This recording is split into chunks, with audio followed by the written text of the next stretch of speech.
What's going on, everybody? Lucas Decker here, and in this video we are going to be taking a closer look at the Yo-Yo Factory 5A Shutter. We'll be checking out this yo-yo's key features, putting it through numerous tests, and to wrap it up, I'll be giving you my thoughts on the 5A Shutter. One thing I'd like to note is that I will not be testing out any 5A tricks on this yo-yo, simply because I don't have much experience with 5A tricks, and thus I don't have much confidence in my opinions in regards to how this yo-yo handles that style of play. And with all that being said, we're not wasting any more time. Let's get started! Alright guys, kicking it off, we're going to be talking about the key features of the 5A Shutter, or as many others might call it, the Shutter Pivot. So this yo-yo was included in the 2020 5A mystery box put together by Yo-Yo Factory and Yo-Yo Expert. If you want to see the unboxing video for that, click right here. This yo-yo is produced by Yo-Yo Factory. It has an aluminum body and very distinctive plastic caps. And in the middle, it has a metal finger spin hub. This yo-yo's shape is of course very similar to the Shutter. I would describe it as a rounded off H shape. Taking a closer look at the caps, you can see it's got the 5A star, as well as the Yo-Yo Factory and Yo-Yo Expert logo. And on the rims of this yo-yo, it's got the Shutter logo and Steve Brown's signature. Steve Brown being the creator of the 5A playstyle. This yo-yo comes with a center track bearing, as well as the standard white Yo-Yo Factory response pads. Alright, so that wraps it up for the build of this yo-yo. Now we'll do a quick comparison to some other Yo-Yo Factory models. Of course, we gotta start off with the original Shutter. These yo-yos have very similar, if not the exact same diameter size, and the 5A Shutter actually has the original Shutter beat by just a hair in terms of width. Next up, the Shutter wide angle. These yo-yos have a very similar diameter size, but if I'm looking at this right, the 5A Shutter has the wide angle beat by just a hair. And needless to say, the wide angle has this yo-yo beat in terms of width. And for our last comparison, the Replay Pro. The Replay Pro has the 5A Shutter beat in terms of diameter, and the 5A Shutter has the Replay Pro beat in width.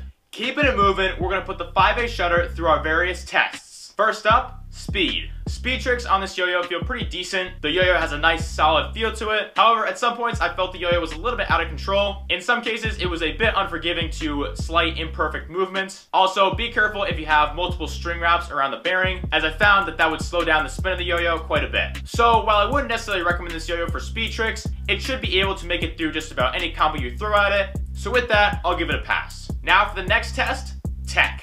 So tech tricks on this yo-yo feel awesome.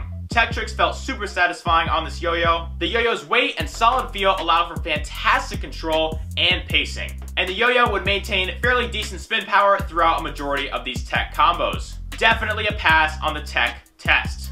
Next up, meta. Meta tricks on this yo-yo felt great. Rejections on this yo-yo are great. The nice rounded walls help with that a lot. Meta tricks with this yo-yo would feel a little bit more traditional if the yo-yo had a more floaty feel as opposed to a more solid feel. But regardless, landing certain slack and whip type of elements feels super satisfying on this yo-yo. Totally a pass. Next up, the horizontal test. Alright, so this yo-yo handles horizontal combos pretty well. The yo-yo kept on the x-axis fairly well. As long as the yo-yo keeps up its spin power, it'll remain on the x-axis fairly well. However, as I mentioned in the speed test, this yo-yo can be a bit unforgiving to certain imperfect movements, and that is definitely the case with horizontal combos. And in some cases, during these horizontal combos, the spin of the yo-yo would die down pretty fast. Just make sure that you keep the yo-yo moving fast and are very precise with your movements. That is going to be how you are going to get the most out of one throw of this yo-yo. But regardless, it was totally capable of handling the horizontal combos that I threw at it, so it passes. And now, the grind and finger spin test.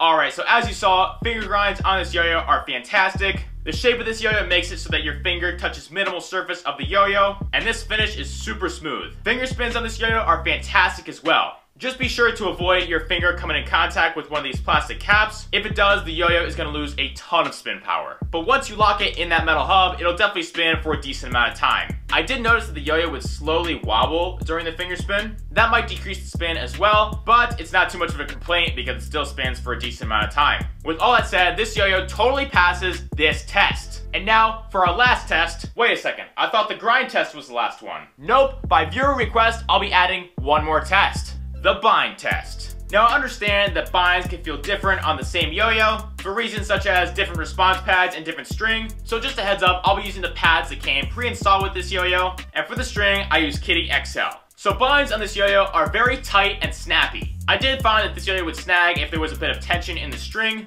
so just be aware of that. But if you land a clean, properly executed bind, it'll feel quite satisfying. So I guess it passes the bind test? I guess all yo-yos would pass the bind test as long as they engage the response, right?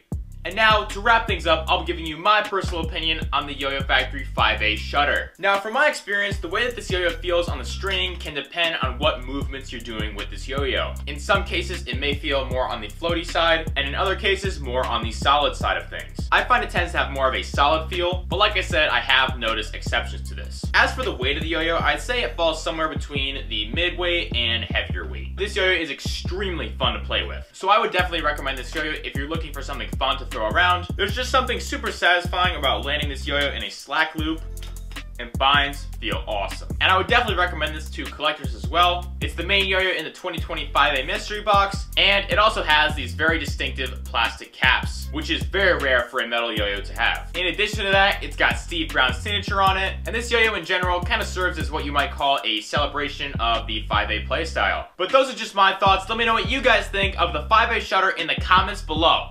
And that's gonna put a wrap on this video, guys. I hope you enjoyed excuse me. I know you enjoyed it. Guys, if you're enjoying the content, any likes or subscriptions to the channel are truly appreciated. And of course, any further feedback, suggestions, or questions are more than welcome in the comments below. I love hearing from you guys. Thank you so much for watching. Have a fantastic rest of your day, and I'll be talking to you very soon.